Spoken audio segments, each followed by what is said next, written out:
बिस्मिल्लाहिर्रहमानिर्रहीम। अस्सलाम वालेकुम पाकिस्तान। ये है voice of Azad Pakistan, free Pakistan, आपकी आवाज़। आपके लिए पाकिस्तान में और पाकिस्तान में बाहर रहने वालों को मेरा बहुत सलाम। आपकी कमेंट्स का, क्रिटिसिज्म का, आपकी दुआओं का बहुत शुक्रिया। ख़ास तौर पे मेरे पेट्रन्स का बहुत शुक्रिया।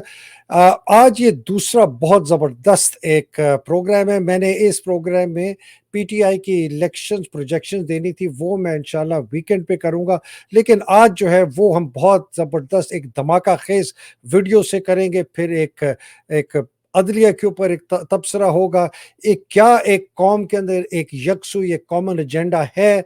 फौज से मफाहमत करनी चाहिए पीटीआई को। आसिम की गया हुआ है अमेरिका, ज़ेलेंस्की भी पहुंच गया है, क्या ये आपस में मिलेंगे? राव अनवर के बहुत ज़बरदस्त एलिगेशंस आसिफ जरदारी के खिलाफ, वो किसी ने उठाए नहीं। आसिम मुनीर के पास क्या ऑप्शंस है इमरान के खिलाफ, पीटीआई के खिलाफ, और दीगर कुछ चंद बातें करनी है। और जनाब नन अदर, जनाब पाकिस्तान के सबसे मारूफ जर्नलिस्ट, सीनियर एमिनेंट, जनाब शाहीन साहब भाई साहब। सर अस्सलाम वालेकुम। सर मेरा सलाम सबको और आपके व्यूअर्स को और आपको भी, और इंशाल्लाह बात करेंगे। चलिए सर। वालेकुम अस्सलाम। सर आपने एजेंडा तो सुन लिया होगा। ये मैं राबिया बाजवा की तकरीर से आपको शुरू करता हूँ, जरा ये सुनिएगा सर। 16 दिसंबर आप ये जो जर्नैलों की सियासत है पाकिस्तान के अंदर, आपका पाकिस्तान टूट गया था। और आज हम रोते हुए दिल के साथ ये कह रहे हैं कि आज भी ना अदलिया ने कुछ सबक सीखा और ना इन जर्नैलों ने कुछ सबक सीखा। आज भी वही रवैये हैं। अभी कल की बात है कि बलोचिस्तान ये केपीके से जो पॉलिटिकल एक्टिविस्ट है वो अपनी सियासी जमात के इज्तिमा के लिए पंजाब आना चाहते थे, तो उनको जब रोका गया तो उन्होंने कहा कि हम तुम्हें पख्तूनिस्तान बना के दिखाएंगे। तो क्या तुम फिर पाकिस्तान को तोड़ना चाहते हो? हमारा ये सवाल है कि क्या तुम फिर पाकिस्तान को एक तुमने बांग्लादेश बनाया, इसको तुमने कंगलादेश बना रहे हो? क्या तुम फिर और पाकिस्तान के टुकड़े करना चाहते हो? तो अभी भी शर्म करो, अभी भी कोई सबक सीखो। कोई जी सर, सुना सर आपने? जी, बहुत जबरदस्त और बहुत ही इफेक्टिव और बहुत ही बहादुर खातून है ये, जो जो बात करती है और सही बात करती है, स्ट्रेट बात करती है, कोई लगे लिपटी नहीं बात करती। और इनकी बातों को अगर नहीं सुना गया तो ये बिल्कुल सही कह रही है कि जी देखिए, अब पूरे खैबर पख्तूनख्वा ने तो अपना वर्डिक्ट दे दिया। वो तो सारी जंजीरें वजीरें तोड़ के निकल आए और आके उन्होंने बता दिया कि जी हम यहाँ खड़े हैं, आओ कर लो जो करना है। और अब वो जा रहे हैं पंजाब की तरफ। और पंजाब में मैं आपको एक बात बता दूं, अभी बड़ी एक डिस्कशन चल रही है कि ये पंजाब में कौन लीड करेगा और कहाँ पे उनके लीडर नहीं है, सब छुपे हुए हैं और ये हुए। ये खातून अगर पंजाब में निकल आई पीटीआई के कन्वेंशन और जलसों के लिए, तो आप इनको देखिएगा कि ये कहाँ जाती है। दो इन्होंने कन्वेंशन कर लिए तो ये पूरा पंजाब को एक तरह से जिसे कहते हैं ना, उठा के खड़ा कर देंगे, आग लगा देंगे। बहुत तो जबरदस्त बात की। बिल्कुल। तो अब ये बिल्कुल ऐसे लोग मौजूद हैं और बेशुमार मौजूद है। अभी तो वो सब छुपे बैठे हैं, वो इंतजार कर रहे हैं कि जी हमें जरा थोड़ा स्पेस मिले, एक इलेक्शन की डेट आ जाए। इलेक्शन की डेट आ गई तो इलेक्शन के शेड्यूल आ जाए कि जी आप अपनी पार्टी को जाएं, कैंपेन करें। कैंपेन करेंगे तो फिर एक कैंपेन तो चलेगी, नजर आएगी लोगों को, और बाकी कैंपेनें जाके कोनों में छुप के बैठेंगी। ये अभी होने वाला है। जरा ठहर जाइए, जब इलेक्शन की अपनी डायनामिक्स होती है वो अभी नजर आएगी आपको। सर ये सर वैसे आपने जो ये बात की है ना कि राबिया बाजवा अगर पीटीआई के बिल्कुल। कन्वेंशंस को लीड करे पंजाब के अंदर, तो ये आग लगा देगी सर पंजाब में। मुझे तो डर है कि इस बेचारी नौजवान लड़की खातून के साथ कहीं ऐसी ज्यादती ना कर दी जाए जो इन्होंने बाकी हमारी माओ बहनों बेटियों के साथ आसिम मुनीर और बाजवा ने और अफवाज पाकिस्तान और आईएसआई के बदमाशों ने की है। बहुत सर खौफ है। वो बिल्कुल ये करेंगे और वो बिल्कुल तैयार बैठे हैं, मगर इनको दूसरी साइड को भी तैयार होना है और वो भी तैयार है। हम्म ये है वकील। हम्म हम्म। बाकी सब जो है वो आपकी जो है सनम जावेद या वो दूसरी हाजरा शाह या बाकी ख्वातीन जो है, डॉक्टर राशिद जो है, बहुत ओल्ड लेडी है, वो सारी खवातीन बड़ी मजबूत और बड़ी ऑनेस्ट और बड़ी सही खवातीन है। लेकिन जिस तरह की फायर पावर इनमें है और वकील है ये, अगर हम्म, इनको उन्होंने कुछ किया तो सारे वकील फिर खड़े हो जाएंगे और फिर उसको एक नया महाज खुलेगा। हम्म। तो ये सर, इनके पास एक बड़ी एक इंटेंस पावर है, इनकी जो जो पोजीशन है उसमें। और जिस मुझ तरह के आपने देखा कि जी केपी में भी लोगों ने खड़ा किया और भारत चले लोग निकले के आए, उन्होंने अपने लोगों ने तो अपना बता दिया, चाहे जो भी लीडर हो ना हो, वो इमरान खान के साथ खड़े थे। लेकिन ये भी आगे खड़ी होंगी तो इमरान खान के लिए खड़ी होंगी, और ये फिर इनको ज्यादा कोई गड़बड़ भी नहीं कर सकते। She is a woman, she is a lady, she is a वकील, और बात वो सीधी करती हैं तो आप जवाब दें। फिर आप ये डर के भाग तो नहीं सकते, छुप के आप फौज की बैरक के टैंक के पीछे नहीं छुप सकते आप। सर, आपकी जो ना मुझे बार-बार वो बात याद आती है, आपने 2 महीने पहले कही थी कि जब ये इलेक्शन करीब आएँगे, उसकी अपनी एक डायनामिक्स होती है, बिल्कुल उसकी होती है यार, देखो बिल्कुल सही। हुँ।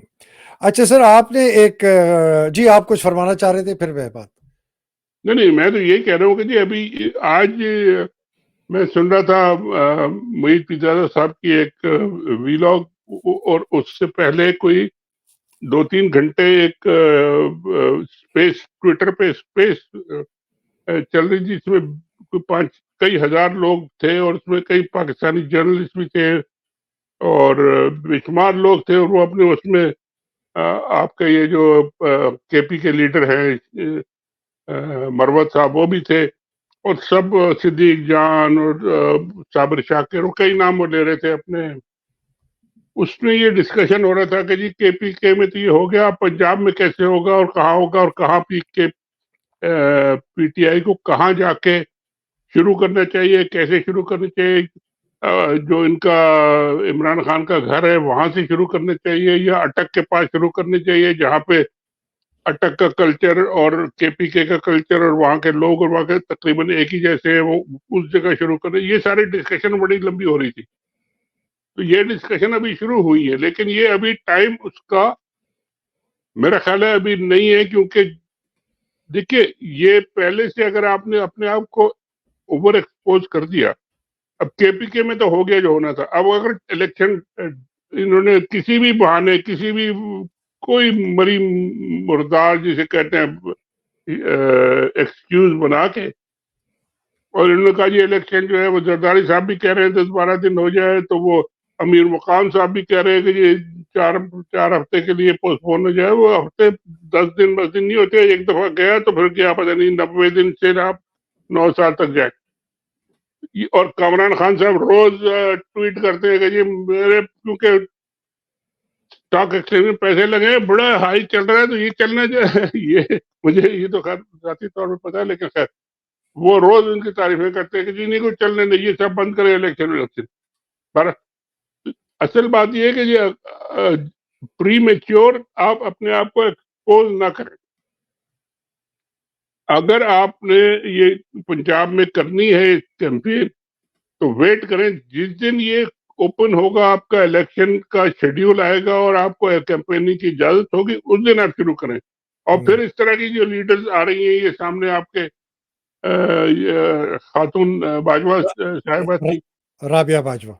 और अब और उस तरह के बहुत से लीडर और हैं जो कि अभी या तो भागे हुए हैं या छुपे हुए हैं, या सामने नहीं आए, आ सकते हैं, उनके खिलाफ भी केसेस होंगे, वो तो सारे एक्सपेक्टेड है।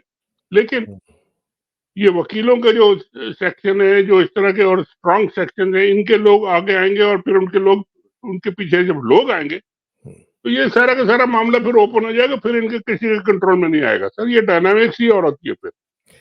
अच्छा, सर ये मैं एक थोड़ा-सा बिल्कुल आपने सही कहा, अल्लाह करे इसी तरह हो। मैं थोड़ा-सा मौज़ू आपकी तरफ लेके चलता हूँ। आपने एक बड़ी खतरनाक ट्वीट की है। ओहो, सर खतरनाक तो क्या, मैं तो देख के तो परेशान होके तो अपना दिल का हाल निकालता हूँ यार, ये हो क्या रहा है। आपने जजों के मुतालिक बताया कि जी ये जो चीफ जस्टिस का है और अतहर बिल्ला, इन्होंने तो पहले ही ज़ाहिर कर दिया कि जी ये जो नवाज़ शरीफ की ताहयात जो है। सर ये बताइए ये क्या है? ये आपका क्या बयानिया है? सर मेरा बयानिया तो मैंने जब ये ट्वीट किया था, उसमें ये लिखा है कि जी ये जजेस ने और सुप्रीम कोर्ट के लेवल पे और हाई कोर्ट के लेवल पे इन्होंने अपने आप को क्या तमाशा बनाया हुआ है। एक जज जो है, जो सुप्रीम कोर्ट के जज हैं, वो इसलिए जज बने कि उन्होंने पहले खत लिख-लिख के और अपनी बेगम को सामने ला के और प्रोटेस्ट कर के असेंबली में जाके तकरीरें कर के वो यहाँ तक पहुँच गए कि जी उनको सुप्रीम कोर्ट का जज बना दिया गया, चीफ जस्टिस। अब उन्हीं के चीफ जस्टिस बनने के बाद दूसरे जज भी वही कर रहे हैं, उन्होंने भी खत लिखने शुरू कर दिए उनको और एक दूसरे के पतलून उतार रहे हैं और नेकर उतार रहे हैं और कमीजें उतार रहे हैं। क्या कर ये अंदर बैठ के क्यों नहीं फैसले कर सकते? अपनी इज्जत का इनको ख्याल नहीं है क्या? या इन्होंने सब पहले से डिसाइड किया हुआ कि जी हम ये करेंगे और इसके बाद हमें नौकरी 5 साल तक प्रेसिडेंट की मिलेगी या 5 साल तक जज मिलेगा या 5 साल तक फ्लैट मिलेंगे या क्या मिलेगा? मतलब व्हाट इज गोइंग ऑन? तो ये सुप्रीम कोर्ट ने तो अपनी अगर 140 में से 139 38 पे थे, तो इन्होंने 140 में पहुंचा दिया अपने आप को, lowest of the lowest. Sir ये जो आपने बात की है ना 2 जजेस की, एक जस्टिस इजाजुल हसन ने, उन्होंने इतनी सख्त इंडाइटमेंट, बिल्कुल। इतने सख्त उन्होंने क्रिटिसिज्म, इतने सख्त उन्होंने इनके ऊपर बातें की हैं काजी फाइज ईसा के, मतलब उन्होंने शॉर्ट ऑफ कॉलिंग हिम झूठा, मतलब झूठा कहने के बजाय बगैर उन्होंने इनकी पतलून उतार दी कि ये इतना धोखेबाज आदमी है, मेरे सामने कुछ बात करता है। जो ये वो हमारी कहते हैं मीटिंगों के, कहते हैं मीटिंगें होती नहीं है, बगैर मीटिंगों के मिनट्स जारी हो जाते हैं। कोई वो कह रहे हैं कि जी मैं मौजूद ही नहीं हूँ और मिनट्स जारी हो गए, मुझे बुलाया ही नहीं। यानी ये सब बातें, मतलब सुप्रीम कोर्ट के लेवल पे अगर ये हो रही हैं तो ये अपने आप को खुद ही नंगा कर रहे हैं। और क्या कर रहे हैं? ये इनकी बात कौन सुनेगा? इनके जजमेंट कौन मानेगा? आज उन्होंने नवाज शरीफ को कहा जी तुम्हारी, भाई जिन्होंने पहले इनको कन्विक्ट किया था, अब उन जजेस और वो जो बेंच था, 5 मेंबर बेंच ने कन्विक्ट किया था, 2 मेंबर बेंच कहता है तुम आजाद हो। ये भी किसी ने सुना है? और वो 5 मेंबर बेंच वालों को बुलाया जी आप इधर जरा आके, आपने ये क्या बकवास की थी और ये क्या गंद किया था, तो पूछेगा उनसे? मतलब कोई करने की बात है ये? आप किस किस्म का सिस्टम चला रहे हैं ये? और पीछे आज मैंने सुना, बड़ी हंसी की बात, वो जो इमरान खान का ट्रायल हो रहा था आज, जुल्करनैन साहब ये क्या है, उन्होंने सबको तो ओपन ट्रायल में सबको अंदर बंद कर दिया, कमरों में लॉक लगा दिए, फैमिली के भी लॉक लगा दिए, जर्नलिस्ट के भी लॉक लगा दिए, पता नहीं क्या क्या किया। और बिल्कुल उनके उनके पीछे 15 पुलिस वाले खड़े हो गए। आप तक, आज तक आपने किसी दुनिया की अदालत में देखा है कि जज के पीछे 15 पुलिस वाले खड़े? उनसे पूछा किसी ने कि भाई ये कौन है? कहते जी मैंने तो नहीं बुलाया, ये पता नहीं कहाँ से आ गए। वही आपकी अदालत लगी है, आप यहाँ बैठे, आप फैसले कर रहे हैं, आप सुन रहे हैं और पीछे आपके पुलिस वाले खड़े हैं और आपको पता ही नहीं है और आप कुछ कहते भी नहीं है उनसे। क्या ये मतलब है कि इन्होंने मौकरी मचा दी है सर, बकवास कर दी है इन्होंने। सर ये देखें, ये वो 5 रुकनी बेंच था जी हाँ। जिसने इसको कन्विक्ट किया था, इस लाडले को, सुपर लाडले को। इनको उन्होंने धक्का मारा और इस्लामाबाद हाई कोर्ट के 2 जजेस दो ने, supreme Islamabad high court supreme court convict कर रही है और इस्लामाबाद हाई कोर्ट उनको फ्री कर रही है। ये कहीं होता है? हो रहा अच्छा, है, हो रहा है ऐसा? बिल्कुल सर, बिल्कुल आपने सही फरमाया। अच्छा सर, ये जो बात अब निकल पड़ी है चूँकि इनकी अदलिया की और आसिम की, और आसिम अभी अमेरिका पहुँच गया है, और ये सर अफ़सोस देखें, जिस दिन अमेरिका ने गाज़ा की सीज़ फायर के सिक्योरिटी काउंसिल रेज़ोल्यूशन के खिलाफ वीटो किया 13-1, और यूके जो था उसने एब्सटेन किया, वोट भी नहीं किया इनके फेवर में। उसके अगले दिन ये बेगैरत, बेशर्म, बेज़मीर आदमी, पाकिस्तान का नाअहल और गैर कानूनी, गैर आईनी आर्मी चीफ अमेरिका चला जाता है। और sir by the way, Zelensky जो यूक्रेन का सदर है ना, वो भी हुई। आज पहुंचा है। तो सर इसको क्या देखते हैं, ये ट्रिप को? देखिए सर, ये सदर हमारे बदकिस्मती कह लें या पता नहीं हमारे जहन में है या हमारे जीन्स में है कि जी हम जब तक अमेरिका से जाके ओके ना करवा लें और वो न कर लें तो हम लोग समझते हैं कि जी हम ताकतवर नहीं है। आपको याद होगा जनरल बाजवा साहब जो थे पूरी टर्म गुजार दी उन्होंने, उनको कोशिश हर वक्त कोशिश करते कि जो उनका अमेरिका बुला ले, उनको नहीं बुलाया गया। आखिरी वक्त में जब उनको पता चल गया कि जब 1-2 महीने बचाने, तो उनको कहा कि अच्छा आ जाए, आप आके हेलो हेलो कर ले और मीठा मीठा खा ले और जो भी करना है आप कर ले, और उसके बाद चले गए। तो ये तो सारे आर्मी चीफ जो है, ये अमेरिका की आशीर्वाद कह ले या ओके कह ले या सर पे हाथ रखना कह ले, जो वो चाहते हैं। मगर आजकल की सिचुएशन में आसिम मुनीर साहब अमेरिका से क्या लेंगे सर? अमेरिका क्या उनको इलेक्शन जितवा देगा नवाज शरीफ को? वो तो चाहते हैं कि जी हम सबको मार मूर के कर दे इलेक्शन को। उनके जितने टाउट्स, मैं ये लफ्ज इस्तेमाल नहीं करना चाहता, लेकिन चलो किसी का नाम नहीं लूंगा, मगर उनके जितने मीडिया में टाउट्स हैं, जितने पॉलिटिकल उनके टाउट्स हैं, जितने लोग उनके साथ चाहते हैं कि डरते हैं इलेक्शन से, वो सब यही कह रहे हैं कि जी इलेक्शन ना हो। वो जाके कह रहे हैं कि जी हम देखे इतनी 25 लोग हमारे मर गए आज के अटैक में, तो हम नहीं कर सकते जी, हम फेल। भाई आपका तो ये फेलियर है कि आपके 25 लोग एक दिन में मर गए और आप वहां अमेरिका में जाके बैठे हुए कौन से होटल में, रिट्स कार्ल्टन या पता नहीं कौन से कार्ल्टन में बैठ के आप बातें कर रहे हैं उनके साथ। वो क्या करेंगे? आपके लोग अगर पूरे केपी में हजारों लाखों के हिसाब से लोग निकल के आप कह रहे हैं no we don't want you, तो आपको अमेरिका बचाएगा आके? अमेरिका तो अपने आप को नहीं बचा सका। जहाँ अफगानिस्तान में वो जो फाइटर्स थे, जो पहाड़ियों में और खड़े होके खंदकों में और वो जो वहां से लड़ते थे, गारों से, जी गारों से, उन्होंने रशिया को भी भगा दिया, उन्होंने अमेरिका को भी भगा दिया। तो उनके खिलाफ आपको वो अमेरिका बचाएगा आपको आके उनसे? अरे अजीब व गरीब होते, हर एक अपने अपना देखिए पर्सनल इंटरेस्ट और पर्सनल क्या कहना चाहिए, हर एक को अपने इंटरेस्ट है कि जी मुझे एक्सटेंशन मिल जाए 2 साल की, 3 साल की। मुझे चीफ जज साहब जो है मुझे कहते हैं मुझे 5 साल के लिए जज बना दो, फलाने कहते हैं मुझे प्रेसिडेंट बना दो, फलाने। ये सब हो जाए तो सब ठीक हो जाएगा। और भाई 50-25 करोड़ लोग जो है वो कहाँ जाएंगे पाकिस्तान के? वो आपके साथ क्या करेंगे ये कोई नहीं सोचता। सर आपने एक बहुत ही इम्पोर्टेंट इशू को किया है कि ये तो अपने हरबे इस्तेमाल कर रहे हैं, लेकिन 25 करोड़ जो आवाम है वो क्या कहे? सर ये एक मेरी डिस्कशन हो रही थी किसी साहब के साथ, और उस डिस्कशन में हमने ना ये कुछ बताया कि भाई ये जो आसिम साहब हैं, इनके पास क्या ऑप्शंस अवेलेबल है। तो ये 8 है, मैं जल्दी से पढ़ता हूँ फिर आपका लेता हूँ कि या तो डिस्क्वालीफाई कर दिया, मैं नाजरीन के लिए, इमरान को डिस्क्वालीफाई कर दिया और कैद कर दिया, पीटीआई को बैन कर दिया, पीटीआई की लीडरशिप के अंदर घुसपैठिए डाल दिए, जो मेरा बिल्कुल तज्जिया अंदाजा है, असेसमेंट है, और उसको हाईजैक कर लिया। बिल्कुल ही कुक्ड अप किस्म के झूठे इलेक्शन किए और एक नेशनल यूनिटी गवर्नमेंट बना ली, या इलेक्शन कराई नहीं इसलिए कि कहीं से वो धांधली भी नहीं कर सकते। उसके बाद इमरजेंसी लगा दें कि जी बहुत कत्ल गारत हो रही है और एक हुकूमत ऐसी नाम निहाद नेशनल यूनिटी गवर्नमेंट बना ले। इमरान को एग्जाइल कर दें, पाकिस्तान से बाहर जबरदस्ती जहाज में बिठाएं और जाके दुबई उतार दें, तो वो कुछ भी नहीं कर सकता।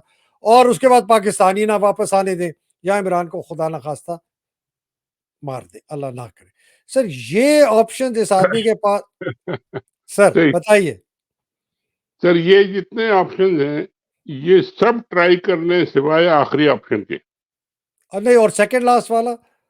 सेकंड लास्ट वाला भी नहीं चलेगा। एग्जाइल करके क्या करेंगे जी? वो अगली फ्लाइट से फिर वापस आ जाएगा, कहेगा जी आओ मुझे पकड़ो, क्या करें? फिर दोबारा फ्लाइट में बैठा के वो भगाएंगे। ये तो ड्रामा कैसे चलेगा? यही करेंगे, यही करेंगे। और इसमें जनाब आप पाकिस्तान के लोगों को, इमरान खान की पार्टी को, उनके सपोर्टर्स को, उनको भी तो आप जरा काउंट करें ना। इमरान खान को एग्जाइल करते हैं, वो अगली फ्लाइट लेके पेशावर में लैंड करता है। अच्छा, मैं एक बात कह दूं सर, यहाँ अगर इन्होंने इनको दुबई या यूएई भेजा ना, तो दुबई और यूएई वाले इनको एक बहुत बड़े महल में नजरबंद कर देंगे इमरान साहब को, और उनको जहाज पे चढ़ने नहीं देंगे। ये मैं आपको यकीन दिला दूं। बिल्कुल यही होगा। अगर उनके एग्रीमेंट से ही होगा, अमेरिका के एग्रीमेंट से उनके, वो तो सारे जो इसराइल में, जो गाजा में जो हो रहा है वहां पे ये सब जो कर रहे हैं, तो ये तो इमरान खान तो एक बहुत उनके लिए कोई इम्पोर्टेंट इतना नहीं। मगर ये कि इमरान खान को अगर जब तक मारा नहीं, ये अल्लाह ना सारी चीजें इनकी फेल हो जाएंगी और 2-4 महीने, 2-4 हफ्ते, 1 आध साल के बाद फिर ये सारा मलबा इन पे गिरेगा और सारा का सारा इनको भुगतना पड़ेगा। तो ये सारे प्लान फेल, बेकार। अगर जब तक ये जाएंगे नहीं एक प्रॉपर इलेक्शन में और उसको एक्सेप्ट नहीं करेंगे, कुछ नहीं होगा। और इमरान खान को अगर आपने एलिमिनेट करना है तो फिर कर दें। अब तक तो आज तक एक सिवाय भुट्टो के एलिमिनेट हुआ था, वो भुट्टो जब एलिमिनेट हुआ तो वो आज तक 50 साल बाद भी उनके सर पे जिंदा है सर। अभी भी बैठा है सर पे। तो और वो अभी केस भी खोला हुआ है इन्होंने, वो है सर। केस भी खोल के उसको कहेंगे गलत किया था, उन जजों को बुला के फिर लटकाए ना कि ये आपने क्यों गलत किसी के आदमी को मारा है। करें फिर आप अगर हिम्मत है तो। अच्छा सर, इसके साथ ना जो ये हम बात कर रहे हैं आसिम की ऑप्शंस की, इसके साथ जो एक मैं बहुत ज्यादा पीटीआई के अंदर से, चूंकि मैं कहता हूं कि घुसपैठिए घुस गए हैं और ये जाहिरन कर रहे हैं कि हम इमरान हमें हुक्म दे रहा है, मेरी खबरें हैं कि उसको हुक्म नहीं दे रहा, झूठ बोलते हैं बाहर आके। और ये है कि जी फौज से मुफाहमत कर लें, अगर फौज से मुफाहमत नहीं करी तो हमें आने नहीं देंगे। मैं सर आज हल्फिया आपको बताता हूं, ये आप क्या समझते हैं आसिम मुनीर ने, बाजवा ने इमरान को बाहर निकाला है मुफाहमत से वापस लाने के लिए? 1951 से जब से अयूब खान बनाया आर्मी का चीफ, आज तक आसिम मुनीर, हवलदार मेजर आसिम मुनीर के होने तक किसी किस्म की मुफाहमत किसी की भी फौज के साथ नहीं चली। उनको सिर्फ अपनी ताकत, अपनी बदमाशी, अपनी करप्शन, अपनी शान शौकत, अपने प्लॉट, अपनी गुंडागर्दी और अपनी बदमाशी चाहिए। सर मुझे तो एक और सिनेरियो बड़ा अजीब लग रहा है और मैं सोच के परेशान हो रहा हूँ कि जी क्या होगा। ये ला रहे हैं जबरदस्ती, जल्दी करके फास्ट फॉरवर्ड, इमरान नवाज शरीफ के केस खत्म करो, उनको बरी करो, यहाँ से बरी करो, वहां मुझे छोड़ दो, सब कुछ कर दो, एलिजिबल हो गए, प्राइम मिनिस्टर का इलेक्शन लड़ लिया उन्होंने, चलो धांधला कर लिया पूरा। 2/3 वो कहते हैं मेजोरिटी दिलाओ, अगर 2/3 पे भी तैयार हो गए तो इनका अल्लाह हाफिज है। इनको 1 सिंपल मेजोरिटी उनकी जो है ना वो बर्दाश्त नहीं होती। 2/3 दे के उनको क्या करेंगे। खैर चलो जो भी कर दिया इन्होंने। अभी इमरान नवाज शरीफ साहब तो अभी से कह रहे हैं कि जी हमारे पूरे 93 के 97 के क्यों निकाला था, सारे लोगों को पकड़ो। अब अगर उन्होंने आके 2/3 मेजोरिटी से इनको पकड़ना शुरू कर दिया तो ये किधर जाएंगे भाई, इनका भाषण क्या होगा, ये कर क्या रहे हैं, मुझे समझ नहीं आ रही है। What is it up to. Sir बिल्कुल आप सही फरमा रहे हैं। मैं ये बात कर रहा हूँ, ये आदमी भी मुफाहमत करके आया था ज़ियाउल हक के साथ, जी जी भुट्टो भी मुफाहमत करके आया था हाँ, ज़ियाउल हक के साथ। हाँ, भुट्टो भी याया खान के साथ मुफाहमत करके आया, ये ज़ियाउल हक के साथ मुफाहमत करके आया, ये मुशर्रफ के साथ आसिफ जरदारी और बेनज़ीर मुफाहमत करके आए या आने की कोशिश की बेनज़ीर ने, ये क्यानी के साथ मुफाहमत की आसिफ जरदारी ने, ये बेनज़ीर ने असलम बेग के साथ मुफाहमत की। इमरान खान के ऊपर ये कहते हैं कि जी उसने भी बाजवा के साथ मिलकर क्या। सर मुझे बताइए सारी मुफाहमत का नतीजा क्या निकला? तो आज की मुफाहमत जो ये पीटीआई वाले कह रहे हैं कि ये आज आसिम तो मुनीर के साथ करो, इसका क्या नतीजा निकलेगा? सर मुझे ये बताएं प्लीज। पीटीआई वालों की तो मोहम्मद छोड़ दें, जो जिनको लेके आ रहे हैं फौजी और जिनको ला के बिठाना चाह रहे हैं, वो खुद कह रहे हैं कि जी हमें फौजियों को पकड़ना है, 93 ने जिस हमें निकाला था उनको पकड़ना है, 97। वो जिनको लेके आ रहे हैं उनसे तो मुआवजा करने पहले कि भाई हमारी जान तो पहले छोड़ दो। ये पीटीआई वाले तो खैर जाहिर है खिलाफ हैं और वो तो उनसे मुफाहमत क्या होगी। पीटीआई को क्या देंगे जी, ये क्या मुफाहमत हो सकती है। वो सर कहते हैं इलेक्शन, कुछ भी नहीं सर, क्या सिर्फ सिर्फ इलेक्शन, नहीं इलेक्शन नहीं बस। नहीं सर नहीं, फौज के खिलाफ बात करना छोड़ दो, हैदर मेहदी के खिलाफ कीचड़ उछालो, आदिल चलो राजा वो के कर ले, खिलाफ वो चले, वो ठीक है, लेकिन इलेक्शन तो करा दो ना सही। ये कहा अगर कराएंगे सर। अगर हाँ उसपे अगर उसपे नहीं अगर वो नहीं देते तो इमरान खान कैसे मारेगा। अब कहेंगे चलो हर एक को चुप कर जाओ, लेकिन इलेक्शन तो कराओ, इलेक्शन का नतीजा तो मानो, फिर ठीक है जो भी हो। सर मैं वो जो करने वाला हूँ ना बड़ा ब्रेकिंग न्यूज वीलॉग, उसके अंदर ज्यादा से ज्यादा सीटें इनको 218 मिलेंगी, कम से कम 140 मिलेंगी पीटीआई को। ये नहीं रोक सकते अगर फ्री एंड फेयर हो। अब सर ये नहीं इलेक्शन तो करने दें सर, हम तो कहते हैं जी प्लीज आप इनको इलेक्शन में जाने तो दें, उसके बाद जो जितनी सीटें मिले हम मान लेंगे। खैर, अच्छा सर, आजकल आसिफ जरदारी साहब बहुत चहकना शुरू कर दिया उन्होंने फिर से आके। आसमा शिराजी के कभी उसको बेटा, कभी बेटी, कभी बच्चा, कभी मोहतरमा कह के बड़े लहक के बड़ी मुस्करा के बातें कर रहे हैं। और उधर राव अनवर ने उसकी पतलून, धोती, ओए पैंट, होए होए कमीज होए। सब कुछ उतार दी। तो सर ये क्या हुआ? सर मैं यही कहता हूँ, राय अनवर साहब जो है ना वो बहुत ही गंदे आदमी है, बहुत ही गलीज आदमी है। जो उन्होंने बदमाश है, काम, बदमाश, जो बदमाश। बदमाशी उन्होंने की है, जो गलीज काम उन्होंने किए हैं, वो सब उनके एक तरफ।